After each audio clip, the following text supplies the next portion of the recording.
So yesterday I did actually end up going to check out the new Strangers remake, Strangers Chapter 1, which they're planning on releasing the succeeding chapters 2 and 3 within the next year or so. And I'll probably consider going to check them out because this movie was not nearly as bad as early reviewers were making it out to be. Obviously, this year has not been too good of a track record for horror movies. I mean, you had things like Abigail, which I really loved, and also The First Omen, which I didn't get to go see, but I know a lot of people really liked. But obviously, starting out the year with Night Swim was not great. And then a couple months later, you had Imaginary. And then at the beginning of this month, you had Tarot. And some people were making it seem like this movie was hitting yet again another new low, even worse than Tarot, which was not great to hear. But I did end up going to check out the new Strangers, and I'll say it right away: if you are somebody who has never liked the original Strangers, skip this movie right away. But if you're somebody who does like the original Strangers to a certain degree, I think it's worth checking it out just to see where you kind of land on it. Now, The Strangers isn't even one of my favorite horror movies that I've ever watched. But I've always enjoyed the original Strangers, and I thought that this movie did a good enough job at recapturing the things that I liked about it. The suspense, the original trio, they pretty much look the exact same as they did in the original Strangers, and I think that they do a fine enough job. But obviously, the main complaint that a lot of people have about that original Strangers movie is some of the bad writing and the bad character decisions, and you certainly get a lot more of that in here.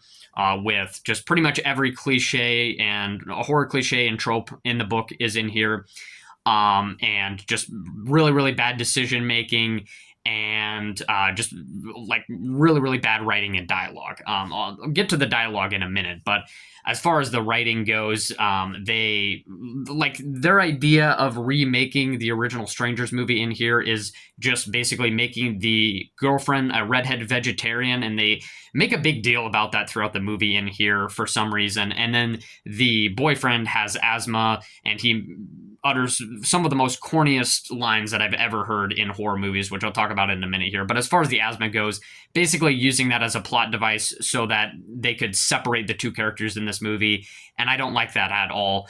But when it came to the dialogue, I don't know what it is with horror movies this year. I talked about it in Night Swim, I talked about it in Imaginary, but it seems like they just continue to outdo themselves with some of the goofiest lines ever uttered in any horror movies that I have ever watched, as far as I'm concerned.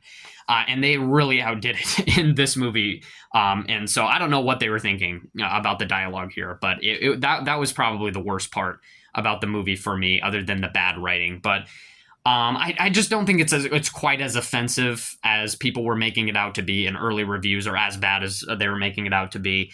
I think it's fine enough. I'm curious to see how they're going to continue this story in chapters 2 and 3, and what they're actually going to do different, because there's basically nothing that they do different in this first one. It's pretty much just a lesser version of that original Strangers. It's not bad.